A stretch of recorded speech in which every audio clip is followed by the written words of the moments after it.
The coffee chat is a space where we come together as the TADAT community. TADAT is the Tax Administration Diagnostic Assessment Tool, a tool that was initiated by the TADAT Secretariat under the IMF, the International Monetary Fund. And this is a space where we come together to share experiences and learn from each other.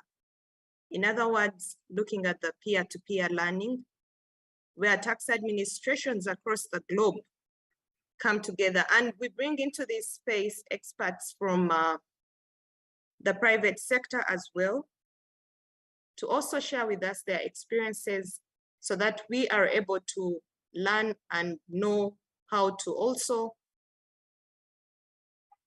improve ourselves as tax administrations and know the things that affect the economy out there.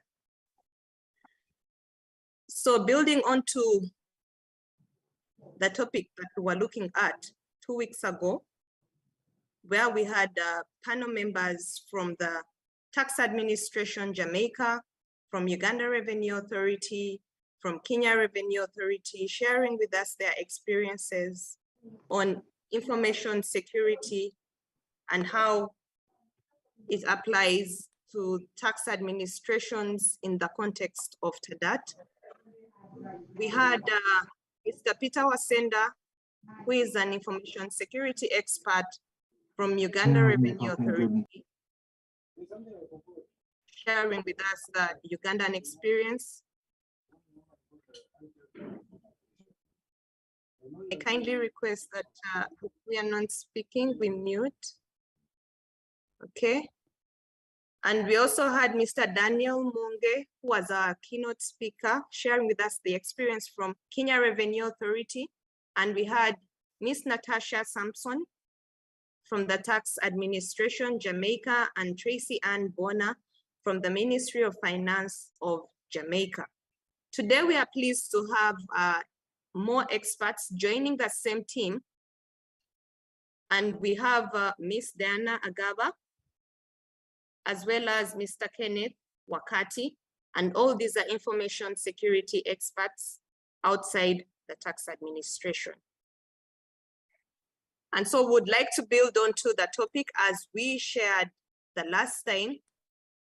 The topic generated a lot of discussions, and from the discussions that we had then, we felt it pertinent that we need to carry on with another session that we are running today.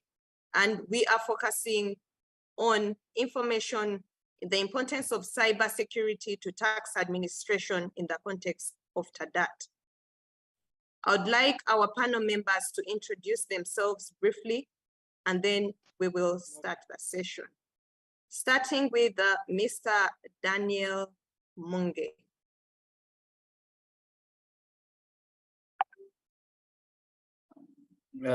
Thank you very much, Belinda. Like you said, my name is Daniel Munge. I work with the Kenya Revenue Authority in charge of business solutions development. Previously, I've had quite some experience in information security, having worked in that function for about 10 years. I'm happy to be here. Thank you very much. We look forward to a fruitful engagement. Okay, thank you so much, Daniel. We will then hear from Mr. Peter Wasenda from Uganda Revenue Authority. Thank you, Blenda. My name is Peter Wasenda. Like Blenda said, I lead the security team over here at URA, and I've been doing security since 2009. I held previous roles in IT before that time. Thank you. Okay, thank you so much, Peter. Miss Natasha Sampson. Good morning, everyone. My name is Natasha Sampson, and I'm the Chief Information Officer at Tax Administration Jamaica. My portfolio responsibility covers that of security, as well as the entire ICT operations for Tax Administration Jamaica. I look forward to today's engagement. Okay, thank you so much, Miss Natasha. And I will now let us hear from our new guests, and that we'll start with Mr. Kenneth Wakati.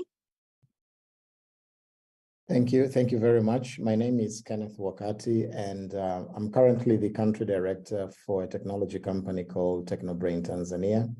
But I've, for about a decade, I've been the director of information technology at Tanzania Revenue Authority. So most of the probably relevant experience will come from my tenure at Tanzania Revenue Authority in that case. Thank you. Okay, thank you so much, Mr. Wakati. We'll then hear from Ms. Diana Agaba. Thank you. My name is Diana Agaba Tukundane. I'm currently a head of information security at Stanbic Bank. I have been in the security world for close to over 8 years, but I did start out in the other fields of IT. That is technology. So overall, I'm looking at 14 years within the field. My relationship with URA or revenue authorities that as banks, and my experience has majorly been in the banking industry. We do a lot of integration with the revenue authority in terms of supporting collections and things like that. So I have interacted with the revenue authorities through that line. I'm happy to be here to share my experience. Hey, thank you so much. Thank you so much, Diana. Okay, so as we move right into our discussion, I would like to invite, and starting with Mr. Daniel Munge, just to share with us his experience looking at the common mistakes that have been made by tax administrations in implementing a good cybersecurity strategy. We know that it's important for us to have strategies that speak to the overall corporate strategy of the organization. And the fact that we are tax collectors, we deal with systems. We know that these are issues, especially when it comes to risk management, effective risk management. It's important for us to cater from the IT angle as well. So Mr. Munge, what are some of those common mistakes that are made by tax administrations in implementing a good cyber security strategy? If you could just share with us. Thank you, Blender. I think for me, I would say that common mistakes that organizations, not just tax authorities, make arise from gaps in implementing controls. And in particular, I'd be looking at end user security and particularly end user awareness and end user device protection. Additionally, you'll also have a challenge in striking a balance between adequate logging of events and the impact of that logging on application performance as well as storage. To demonstrate this, I think I'd like to have a case study. Like we could take, for example, a situation where access to an application is through the use of a username and a password. And you have a situation where the username has performed transactions which the user indicates were not done by them. And that is even despite numerous password changes by the user, you still have the credentials getting compromised. Now, if a detailed analysis was done on this and it is discovered that either you have a keylogger, either in hardware or software that has been installed on the user's device, or the user has been a victim of phishing or social engineering attack, then you'd need to ask yourself, like, how did this happen? And how could this have been avoided? And how you would identify the location where the rogue access has happened from.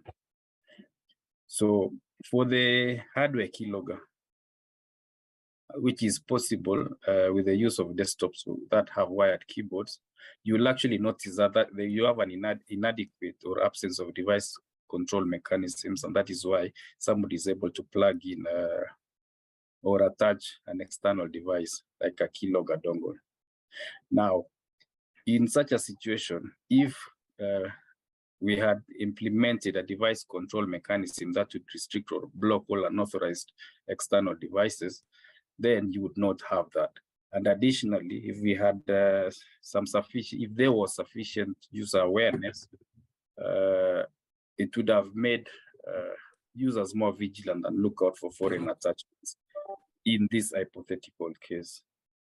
Secondly, when you look at, for example, a software keylogger, you would actually attribute that to a failure in controlling the installation of software, which would include a software keylogger on the user's device. And a control that would need to have been implemented, for example, here, is being able to restrict or control installation of software on user computers, which can prevent this. And that would be actually achieved by restricting or controlling installation of software by users and have a small group of people able to do that. Say, for example, the administrators. And this demonstrates that there's also a need for a strong cybersecurity governance framework by way of policies and guidelines that would actually guide how this is done and define what is acceptable and what is not acceptable in the organization, and also have structures that will help in enforcing policies and procedures and guidelines around this kind of a control, for example. In the third instance, it could also be that these credentials have been lost through phishing or social engineering attacks. And this would actually be due to ineffective cybersecurity awareness. And this is a case where, despite, for example, you've had multiple sensitizations, you still have users falling prey to the same. And this also reinforces the human factor being the weakest link in any cybersecurity implementation. And in some instances, would necessitate that you have repeat targeted awareness on the staff members that actually fall victim to this. Now, the next thing is having faced such an incident, then you'd also need to have adequate logging, for example, that would, for example, show where the transactions were originating from, or you'd actually notice that these transactions are originating from an address different from that which is used ordinarily by the user. And in a case where you find that the transactions does not have sufficient log information, then you would need to have a mechanism that would allow you to either enhance logging to be able to pick that information. And that also means that as you design your application, it's important that you have your logging parameterized so that you can actually turn on additional information. You allow for more information to be logged or to reduce as the need may be. And the case for reduction is because at times you could actually have so humongous information that it actually constrains some of the throughputs of your devices, or even from a storage of your storage space. So I think from this case study, if you look at it, actually, there are a number of controls that needs to have been put in place, but in certain situations, either they've not been actually done well or they've not been reinforced. So in my view, I think the gaps are largely in being able to put in place end-to-end security controls. So thanks, Belinda. Back to you. Okay, thank you so much, Daniel. We've had from the African perspective, Daniel is from Kenya Revenue Authority. And right now would like to get a perspective of the Caribbean. Natasha, over to you, Miss Natasha. Okay, thanks, Blenda. Okay, so some of the common mistakes that I think not just tax administrations, but companies in general, entities in general make. And I want to start with the people. I think from our last session, it was well established that I think that there is a big issue around the people and awareness. And I think the common mistake, or the most common mistake, is focusing more on the technology and not enough on the people. Right? No matter how good a solution is purported to be or promoted to be, right, in protecting our environment, once people are involved in its administration and use, it's vulnerable.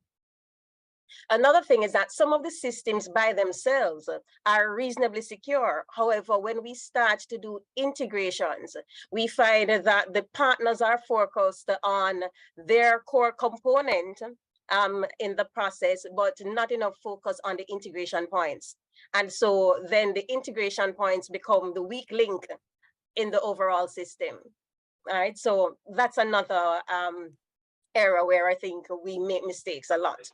All right, also not ensuring that default passwords and settings and so forth are changed before we actually go live. Right, not doing patches quickly enough and ensuring that bug fixes are in place, and rushing to market with our solutions, right, before we put enough safeguards in place. But the case study that I want to share with the team this morning is primarily around the people.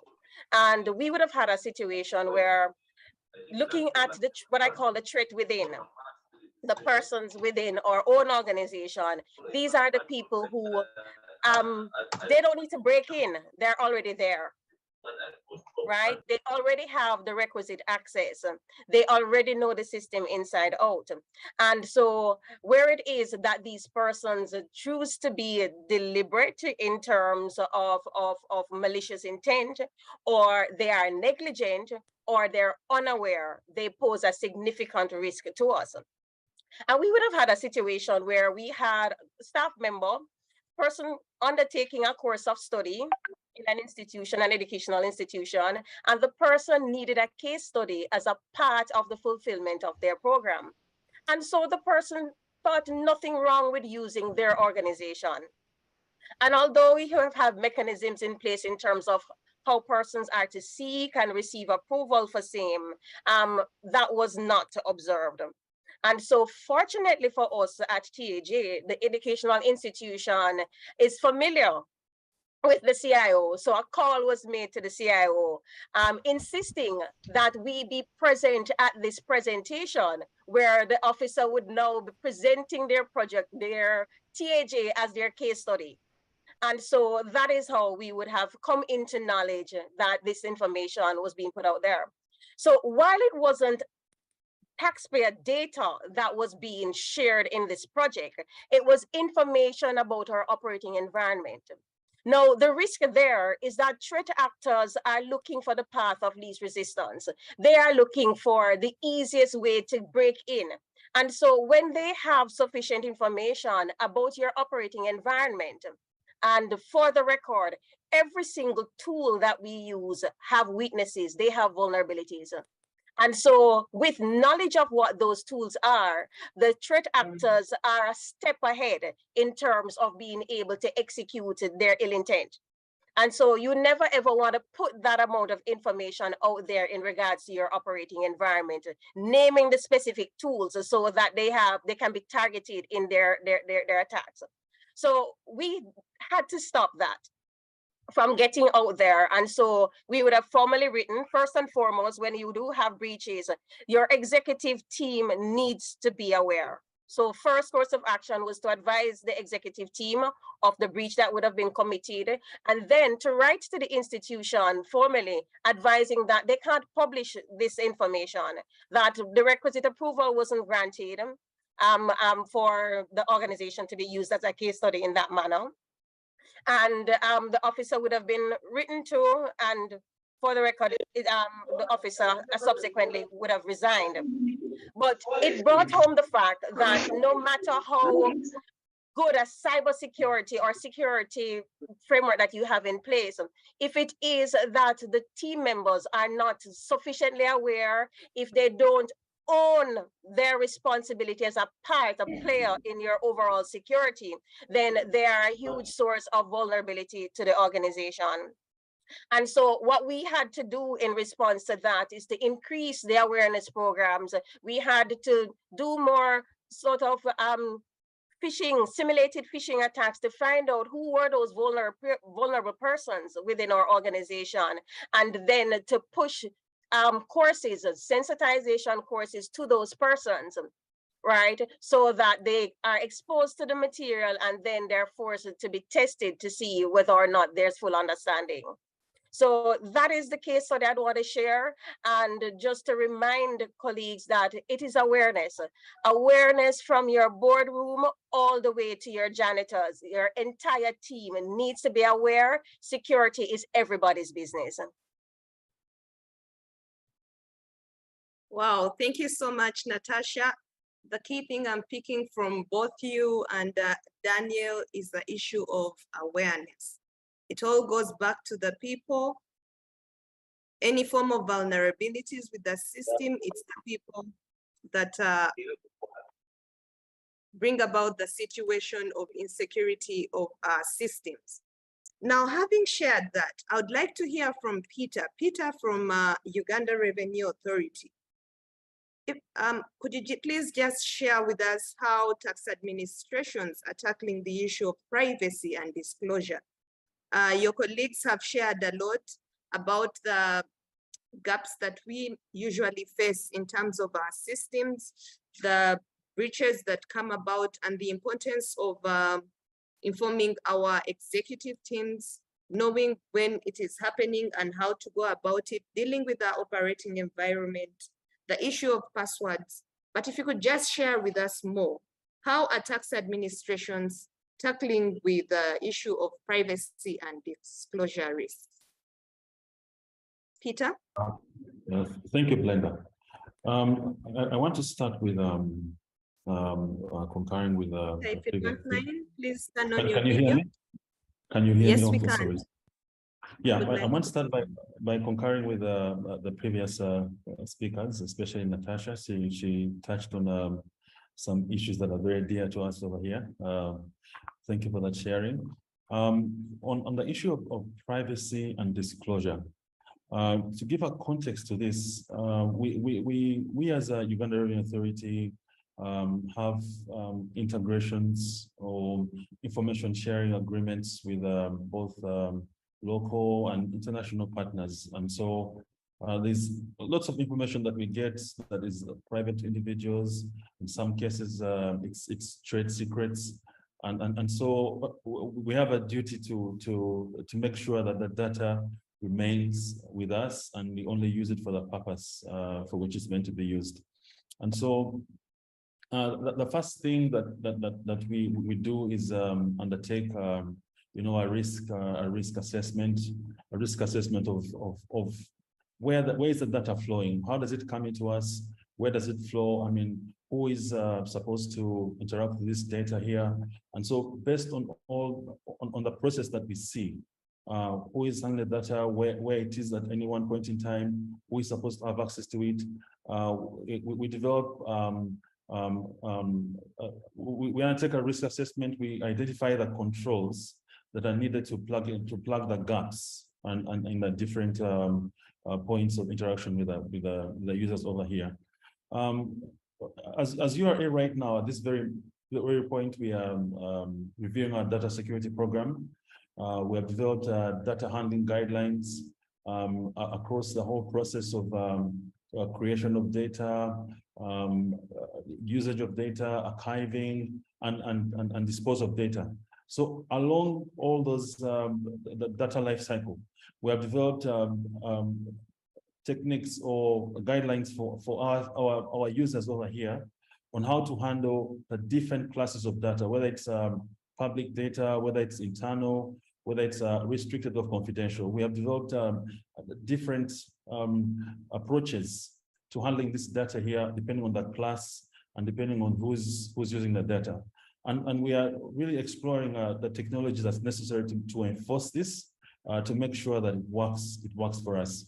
One thing that we have recognized as counter to this effort is use of you know, the external disks, the USB disks that people copy off data from their computers to USB disks, private computers.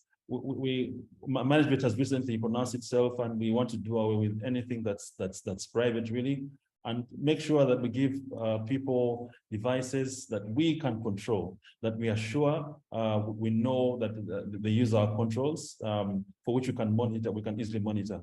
We're also disabling USB storage devices. There's a directive on that, just to make sure that only those who really need to use them, or they can use them, but we monitor what goes off onto those disks. And that's really what we are doing to manage privacy and disclosure risks. Thank you.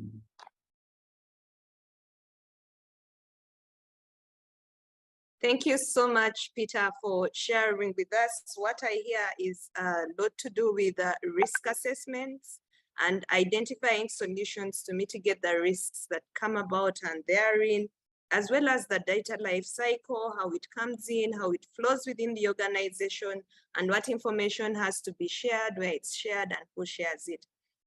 Friends on call, I would just like to inform you that we are live on the YouTube as well as the LinkedIn channel of the TADAT Secretariat page.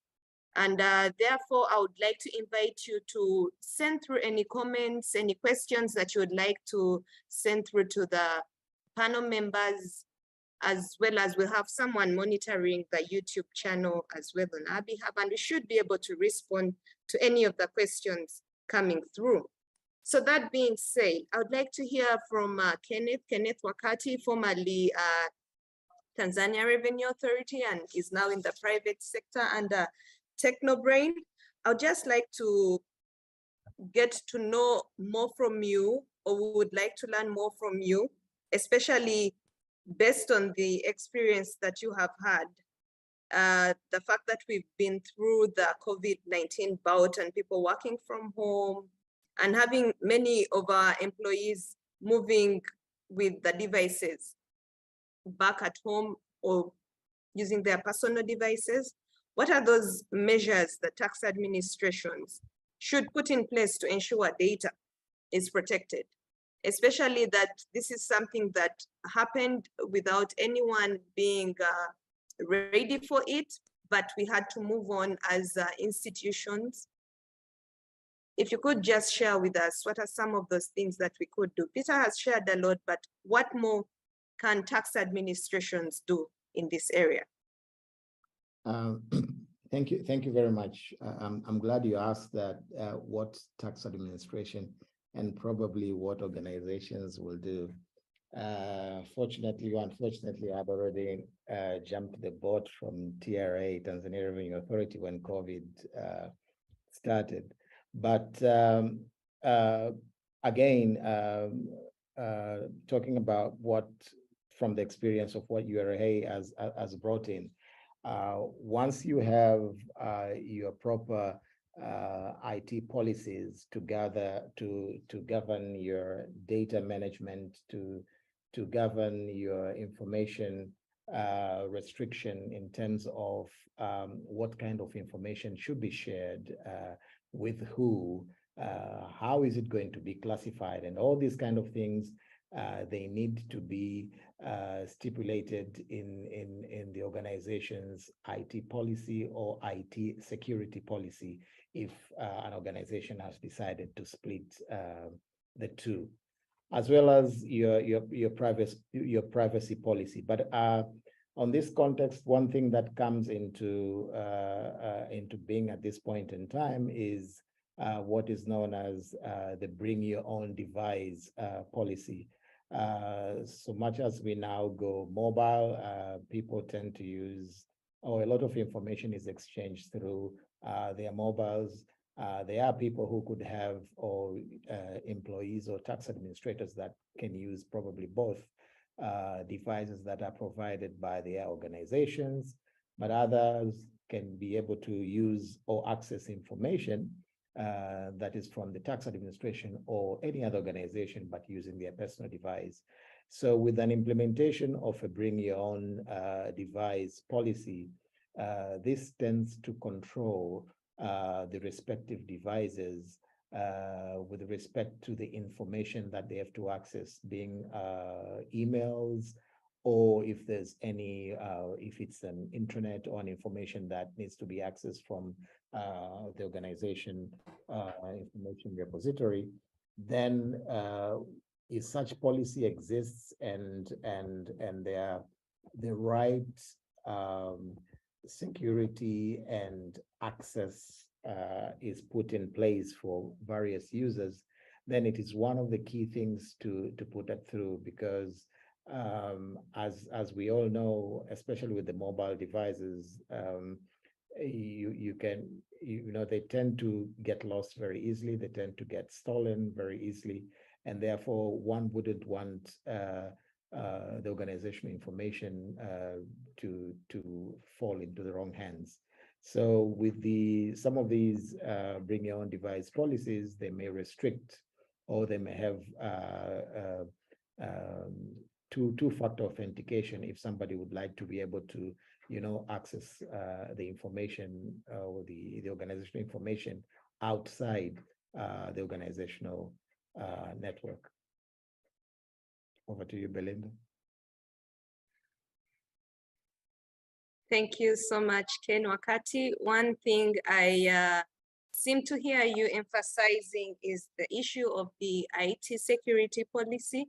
And this is something that Natasha also talked about in terms of the cybersecurity framework. It's important for us to have these policies, and given the direction we are taking, the fact that we have a couple of individuals within the tax administrations also using their personal devices, it's important that as institutions we have in place policies that speak to this. You've called it the bring your own device policy. And so we should be able to have a common ground from which we are able to protect the information, and hence the privacy policy that you talked about that is within the institutions. Like I mentioned earlier, we have Ms. Diana Agaba, who is the information security expert from Stanbic Bank Uganda, and would like to hear from her what advice she would give to tax administrations in terms of what we should look out for in the next 3 years on matters concerning cyber security. Because now that we are in the digital age, there's a lot of data out there. We are using systems in our tax administrations. A lot of data is being generated. Looking at our taxpayer information, how can we keep it secure? What are those things we need to look out for? Diana? All right, thank you, Brenda. And I want to align myself with a lot of what I've heard the other panelists discuss around the role people play when it comes to cybersecurity. Because without the people, I can tell you, you will put all the controls and mechanisms in place, but at the tail end of it all, you'll have someone that you give the keys to. And if those keys are not protected, however much layers of defense you have in place, then you have, and I don't like us to call people the weakest link, but it is the easiest target that any cyber activist or cyber attack will look out for. So with that in mind is then how do we make cyber security not just something that we tell people about, but they embody it and it's part of our culture.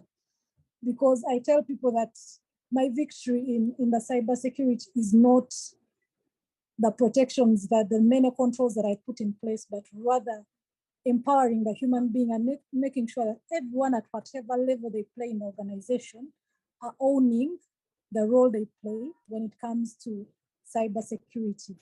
And a lot of the times we we do awareness. I do want to say in the wrong way, but we front the fear of what would happen if you clicked, what a phishing email will do, you know, don't do this because it will let a malware in, but we are not clearly communicating the impact. If someone knew that just by a mere click, I am going to have the entire database of the Revenue Authority in the hands of the unauthorized person, they'll take a step back and appreciate their role in that journey. So our users are aware of what an attack surface is. And someone just talked about remote working and you being able to work from home. But the moment you're working from home, this is your private wireless network.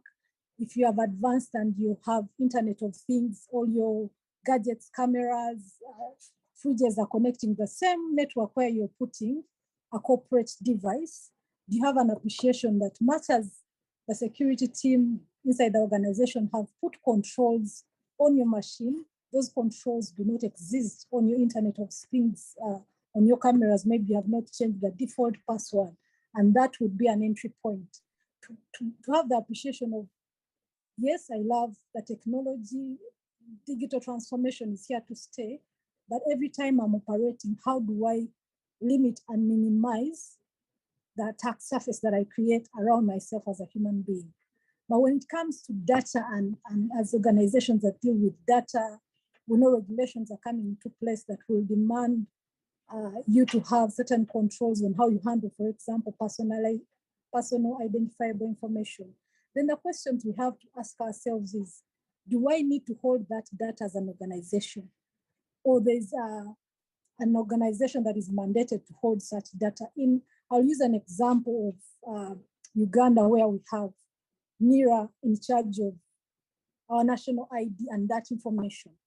And maybe as a tax administrator, you need to verify a user's identity by querying and confirming that the national ID that they have presented to you is actually authentically theirs. And you just need it for the purpose of verifying. Should you have a database in your environment that holds that data, that then would require you to have overhead protection around that data? Or would you rather have a secure integration where you only query that data and the protection and the custody of it stays with the person that needs the data? So it comes back to say, the more you hold, the more security you'll be required to put around it, the more regulatory requirements will be on you as an organization. If you do not need to hold that data, please don't. So it's one of those things that as organizations, as we grow, to know that anytime you hold data that you don't need for your day-to-day or is not core to your work, you're bringing additional responsibilities to yourself. And again, going back to the people aspect, we have seen in recent years where attackers are targeting security controls. So if the security controls are being targeted, again, it still takes us to the people and how do we empower the people and have a risk-based cybersecurity strategy, not just getting everything and putting in place because everyone is getting endpoint detection and response. Everyone is having, a web application firewall in place, and you just pile without having a view and an input from, this is the data I hold, this is its criticality, and that informs the kind of controls I'll put in place. I'll just finish with the example of the recent Uber case that happened, because Uber was recently hacked. And when you look at that journey, if you've looked at that case study, it was not that the security control wasn't there. The they had multi-factor authentication in place. Of course, Uber had previous incidents and they didn't do the cleanup and credentials were still available on the dark web.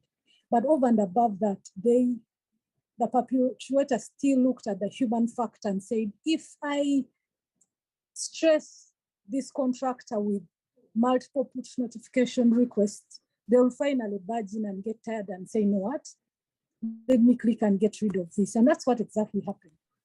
A cybersecurity, a control that is made to mitigate and add a layer on our authentication password and username was exploited, and we ended up having a cyber incident on our hand. And the next level was them getting on the Uber environment and finding open shares. Again, you're asking, how do I handle the data that I deal with? If I am in a certain unit within an organization, can I limit access to that data that I'm seated with only to the people that need to have that information? Because in the case of Uber, what happened is that there was an open share where an administrator had left a script that had credentials, privileged credentials in a share that shouldn't have been open at all. So as you sit in your space, maybe once in a while you need to share a document with another unit. Can you make that share time-bound and restricted? And once that access is no longer needed, let it get revoked. Otherwise, if you don't have the basic hygiene around, this is the data I deal with, I own it, and I need to protect it from whoever doesn't need to have it in terms of least privilege, then you'll find basic loopholes that when they tell you how an incident happened, you're like, all these could have been avoided. So my take is, how do we strengthen the human firewall, but how do we limit the data that we hold if we do not need to hold it, so that it takes away the overhead in terms of protection that we need to have in place to protect the data. Thank you. Thank you so much, Diana. I like the fact that you brought in the aspect of an external case study, the case study of Uber and how they were hacked. But one thing that is coming through so strongly is still the human factor. It still comes back to us as the humans.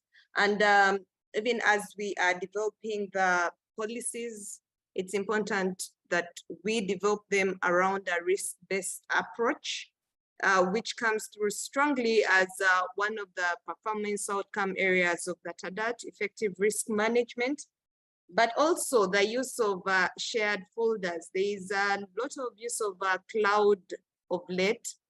And yes, we keep on sharing information on cloud, but being aware, awareness is coming through so strongly. Awareness of the humans, letting them know the impact. That is another thing I picked, the impact of cybersecurity, not just knowing what will happen in case you are hacked, but what impact it will have on the institution, what impact it will have on the tax administration. I'd like to hear from Natasha what she thinks about, we have a question that has come through in the chat. And it's looking at how we can manage the risk in the development of ICT disaster response and recovery plan, because this is another area that comes through strongly as a good practice that we need to adopt as tax administrations, having a recovery plan, considering the risk of exposing information on security measures. Natasha, would you like to have a go at that? Sure, thanks, Blenda. All right, so firstly, it is of utmost importance to have a disaster plan, right? It has to start with you identifying what are all of those risks, and you have to rate those risks, and you have to establish what are the preferred responses, because if you do not work through the responses when you are faced, when the threat is realized, then you struggle to find a response. But you want to be prepared with a response, a predetermined response in terms of when those risks are realized. So it is very important for us, especially as tax administrations, to have our disaster risk plans in place. And those need to outline what are all of the risks, the likelihood of those risks happening, the impact that those risks, if realized, will have on our operations, how it is that we recover, which is in our responses to ensure business continuity. And key to that is identifying who are those key players in your disaster recovery effort, so that those are persons that you also have to be planning for. So you may put all the measures in place for the organization, but the persons who need to action these things in the event of a disaster, if you don't put plans in place for those persons, you don't have them to execute those plans when the disaster actually occurs. So they are just as important as the systems and your physical locations that you plan for in the event of a disaster. So ensuring that those persons are able to access what they need to access as a part of your response effort at the time that they need to respond, because one of the things that you will establish as a part of your disaster planning is the time by which it is that you want to be able to get your operations up and running again. So what is that recovery time and that recovery point that the organization is saying that it needs to be able to realize post an event, right? And you have to have all of your players and all the mechanisms in place to realize those deliverables for the organization to be able to resume and continue its operations. So training is very important. Having your incident logging and response system in place is important, because there has to be a formal way to capture what it is that has occurred, route this information to the appropriate persons, and to mobilize and get all your response personnel hands on deck in order to treat with the issue that would have occurred. Something that I want to caution entities on in regards to these documents when they prepare them. And as a community, we share and we help each other, but we need to be mindful that there's information that will be contained in these documents that as we share them, there are some things that we have to redact them. So if I have a key resource, and this may be a person that is instrumental to my operation and my recovery effort, I would not want a threat actor to target the person. If they take the person out, my system becomes vulnerable, right? Because that person plays a key role in my my recovery efforts and even my support efforts, even if I don't have a disaster. So these are some of the things that even as we share, and social engineering is playing a big, I have to bring this in about social engineering, because there are times that just through casual discourse, the intent is not to be friendly. The intent is really to uncover some of this information to know how they can get at the organization. So putting that sort of information out there to say, boy, this is my key guy. He's the one that does all of these things in the organization. And without him, we don't know how we would manage. That's too much information to be putting out there. Right? And if you have it in documents when you are sharing, you really should redact those information from the document and put in fictitious information just to represent possibly a role and not necessarily identify the person. So just wanted to quickly share, but we're talking about awareness, having all the persons aware, knowing all of your risk and your vulnerabilities, make sure that they're documented, having a system to log those and to route them to those who need it to get the information, having your responses clearly defined and tested, right? And I think those are the keys that I would want to share with the team. Thank you so much, Natasha. The human is still coming back to this, but also the fact that you should reduce the amount of information that we put out there, especially information that is going to make you vulnerable as an institution. Tracy Ann from Jamaica, you have your hand up. Yes, you could unmute and make your contribution. Okay, thank you. It's just a follow-up on what Natasha just said, and another question. The ICTDR, right? The disaster response and recovery plan. We usually, or it is the intent usually to document like security measures, you know, firewalls and whatever measures they're going to put in place for hacking on other cybersecurity risks. So that is what I'm wondering, if we should document it there, and if we do, how do we protect that information?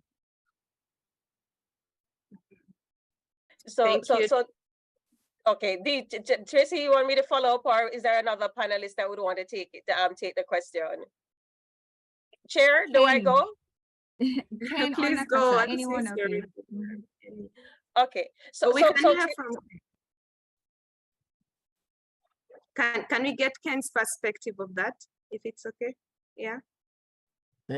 Thank you very much. Well, Natasha did a good job. I mean, prior by first, elaborating that one needs to do a risk assessment of your activities, and of course, establishing your business impact analysis. And then you look at the prevention and how you're going to respond. And I think perhaps in terms of putting up your cybersecurity strategy, one of the things that I mentioned earlier on was the information classification, and your disaster recovery plan, your business continuity plan is one of those category of information. You need to classify them appropriately, that whether they are going to be selective for a few people, or certain contents will need to be provided to a few people that are concerned in the relevant area that is going to be mentioned or discussed in the DR or your business continuity plan. But at the same time, maybe to add on to that is, apart from all these, these things, the activities and the plans must be tried and tested. So on a regular basis, whether it's quarterly or half yearly or yearly, depending on how the organization sees the risk, they should be tested, tried, and documented. And obviously, since it's going to be a live document, gets improved as it is. So in terms of management, as what Tracy has put up, yes, this is part of the information that needs to be classified. But at the same time, again, you're dealing with the human aspect of things. In terms of ethics and everything, some of these people perhaps who have got access to this kind of information needs to be vetted accordingly. As you said, it's true, this document may contain information of your database administrators, probably their home numbers, their mobile number, etc. And if this information gets shared, if it's not controlled properly within different organizations, people can share that information, and you may end up losing your task force, as it were. I don't know if Natasha would like to add on to that. Thank you. Yeah, Natasha, over to you. Yes. So Tracy, the important thing is really to limit information to just what is needed by the person who is going to be consuming that information. So information that is critical to your operations in terms of the key roles that your ICT system plays and the key persons within that. While as an organization, you need to have it all documented and you need to have that securely stored. Then when you're sharing, there, as I said, there's some things that you need to redact. You do not put that sort of information out in a public domain or where it is that it can get into the hands of threat actors, people with ill intent. So it is very important to be mindful of what is contained in the documents that we share and what exposure they present to the organization.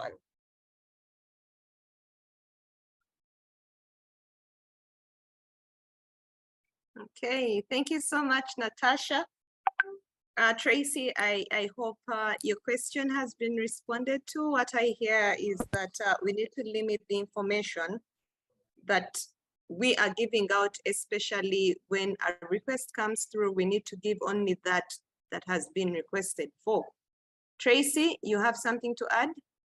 No, I was just saying thank you, Ken and Natasha. That was very useful because I was faced with a challenge of deciding how to incorporate certain critical information in the ICTDR in a way that, it doesn't expose the organization. So thank you so much for that. Okay, thank you so much. Michael. Michael says that one of the ways to manage this risk is to optimize awareness amongst employees on all different kinds of cyber attacks through critical training of staff on the countermeasures of attack. And that's just a confirmation of what has just been shared by Natasha and Kenneth. Just one last question, since we are getting out of time. One of the members, Cleveland from St. Lucia, we are happy to have you on call, has mentioned that the human factor has been focused on as a significant risk in a cybersecurity framework, with users being given particular focus. That is what has come through so strongly. So could some detail be given on the contribution of the gatekeepers in terms of adequacy of numbers to oversee framework, the competence and experience required, monitoring, and the development and adequacy of controls, whether via policies or an integrated risk management framework? I would like to pose this question and ask Mr. Peter Wasenda to make comments on this specific question. Peter? Thank you, Blenda. It's an interesting question because it's one of the things we've been going through lately. Yeah. So we as URA we started with about 2 staff for the security function, 2 staff handling security function, and we're going to be about I think about 8 or to 10. I just forget the number right now. But one of the things that I've come to learn, and especially interacting with the HR experts over here, is that it's important for a team to grow organically, not just putting, just throwing numbers at a team and expecting work to go on. It's good to start with a number based on the structure that's available, the organizational structure, start with a minimum number, and allow the team to grow over time, depending on what work is identified for the team to do. That's one thing, growing organically. In terms of skill, of course, it's important to take the stock of we know that, of course, the organizational strategy will determine the security strategy that we undertake. And from that, we derive the work plans of the teams. So the work plans will tell us how much work needs to be done, based on the risk, which controls need to be in place. Okay, so if you see that, for example, I have a firewall, I have an endpoint management system, I have different kinds of security things that you have. How many people do you need, for example, to manage the firewall? How many people do you need to manage the endpoint security systems? How many people do you need to manage data loss prevention systems? And all these answers can only come, after doing work for some time, using the tools for some time, having a daily management system where you track your daily work is a very good idea, because it will tell you what work you're involved in, what is taking your time, and where there's a big workload, where you need more staff. So having a daily management system is one of the keys to this, knowing how many people are really supposed to be on the team, because you'll see how much time you spend on each task, how many hours, which controls or which systems require more staff and more time. Back to the issue of the competencies. Of course, the competencies have to be relevant to the organization. Good enough, there's something called the NICE. There's something called the NICE framework for cybersecurity. It's publicly available, and it really gives a baseline from which you can develop the competencies applicable to your organization. And of course, the ones applicable to organization can be identified by looking at the kind of technologies in place, the unique environment that you have, and what work is necessary. So based on that, you look at the staff you have, what they can do vis-a-vis what is in place, and what you need them to do.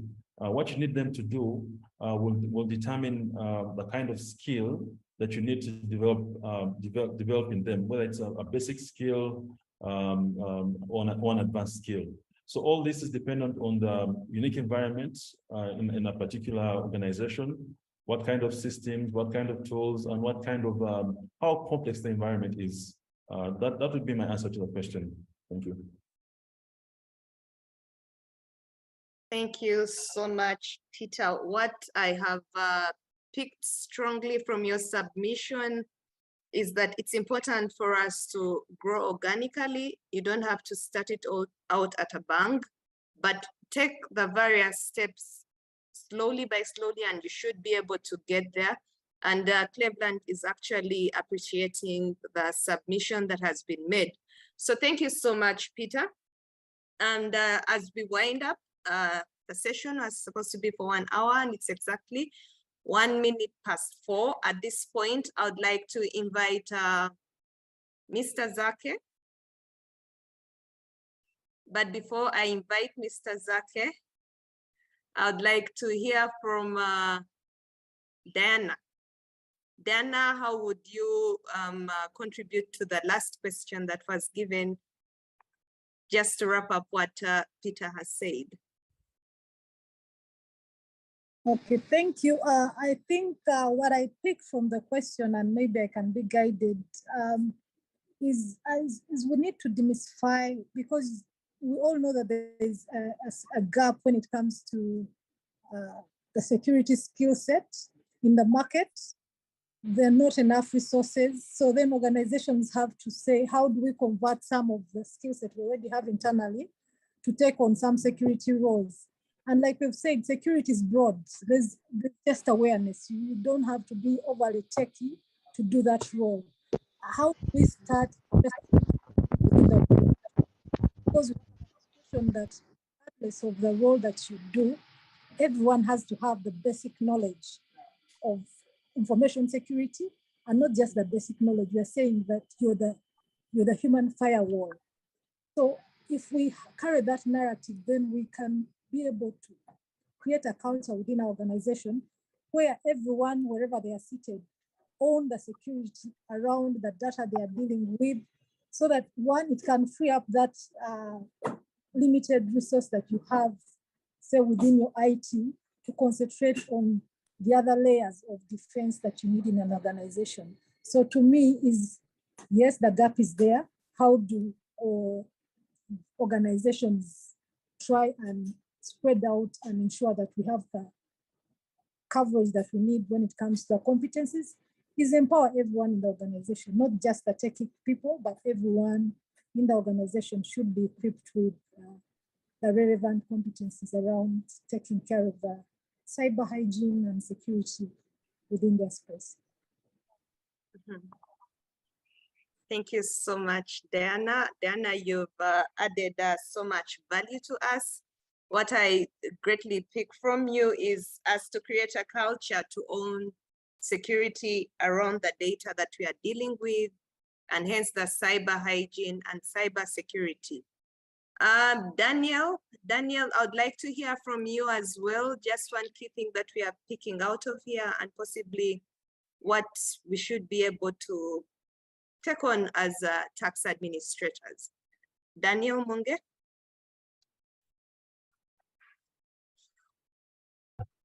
Yeah, thank you, Blenda. I think just to follow with what Diana said, yes, it's important that as we start, you actually need to have people taking up multiple security roles, so that you don't really need to have a big organization, so that as you grow now, you can add the numbers. So that would be a good start.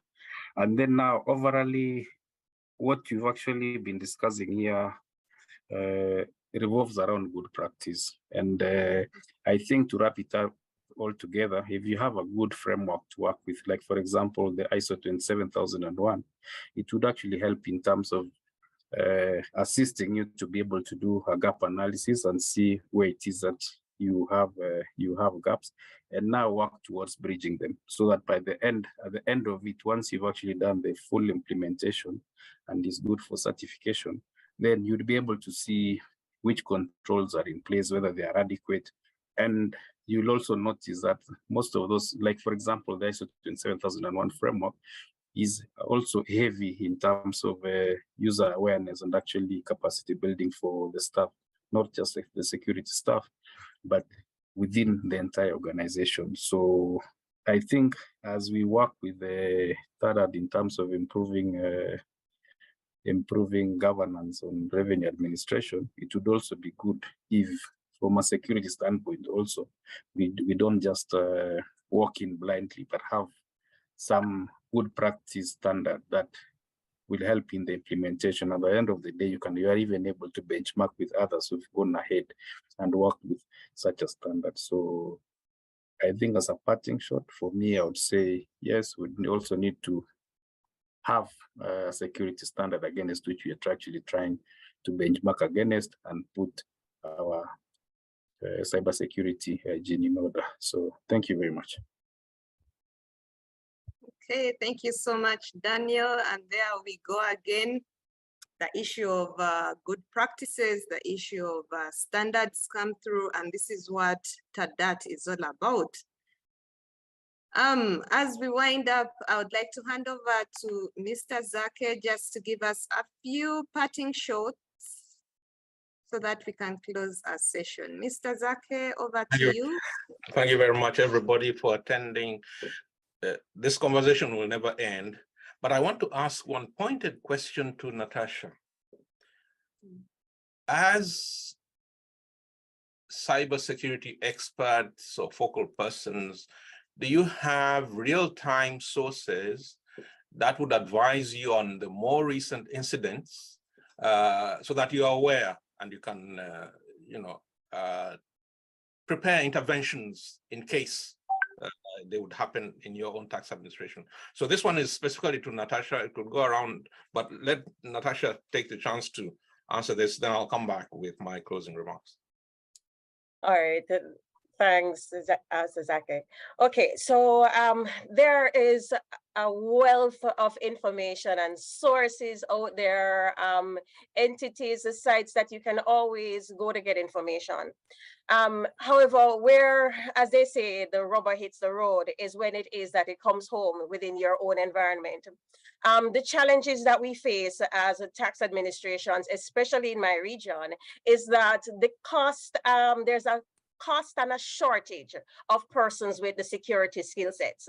We're losing them to private sector companies, and we're losing them to developed countries that are able to pay more. So we have to find a way to do more with the fewer bodies, right, that we have.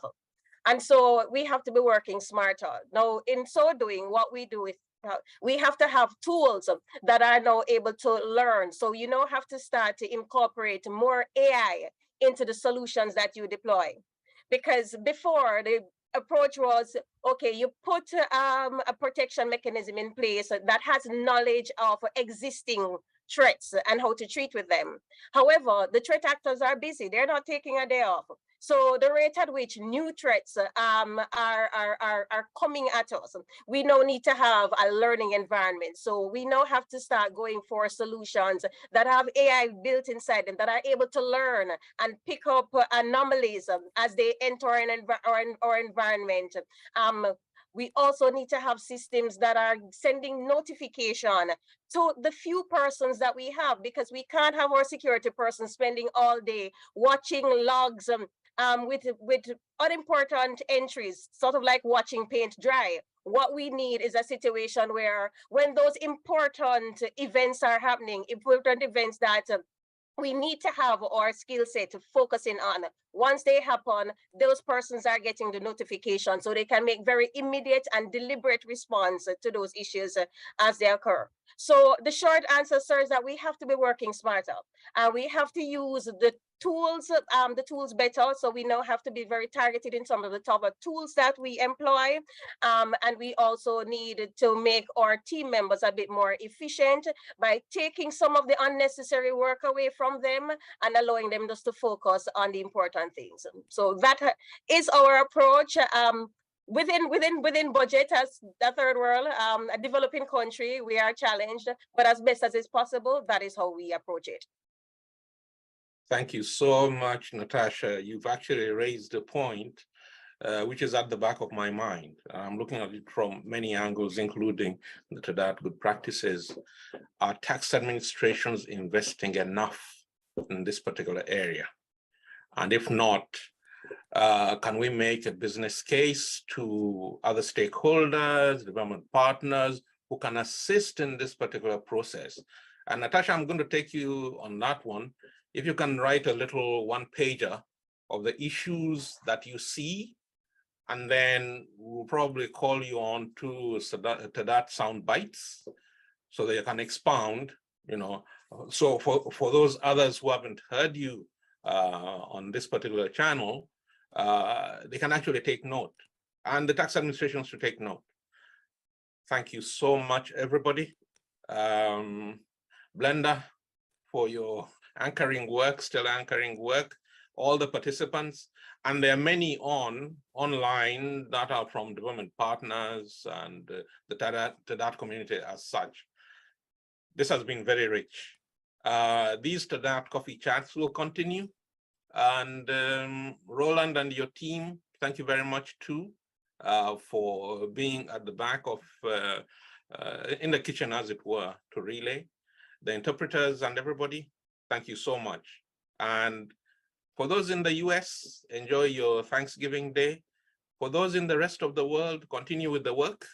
Or if it's evening already, enjoy your evening and wish you all the best. Blender, back to you. Thank you. Thank you so much, Mr. Zake. We sincerely appreciate you as the TADAT Secretariat. In their absentia, and as you do represent them, we appreciate you for this opportunity. A space where we come together as tax administrations to share our experiences, but also to grow and learn together. I'd like to also appreciate the organizers that are behind this learning space. And that's to be specific, Jimmy Wati from Kenya Revenue Authority, Jen Muguchu, still from Kenya Revenue Authority, Wageni Wamba, and yes, to you, Mr. Zake, we sincerely appreciate.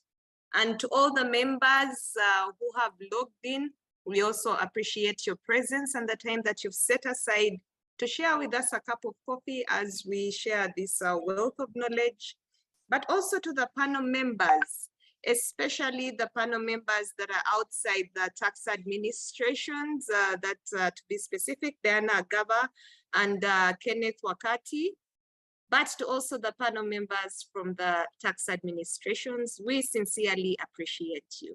See you next time. Thank you so much. Blessings.